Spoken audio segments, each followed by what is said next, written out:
Our stroke patient. Ayan po. Naglalakad na po siya sa hagdan. Random na step sa hagdanan mga kakosa. Tingnan nyo. Oh, malakas na. 5 months stroke patient. Napakasipag po niyan mag-exercise. Kaya ayan, malakas yan. At medyo mabilis na umakyat at bumaba. Pero sabi ko, dahan-dahan lang, mahirap na, kailangan manigurado. Ayan mga kagosa, bumababa na siya.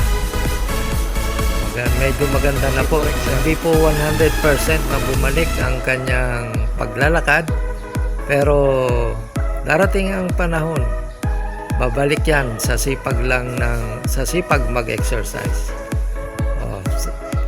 Yan po ang sikreto dyan, kailangan maging masipag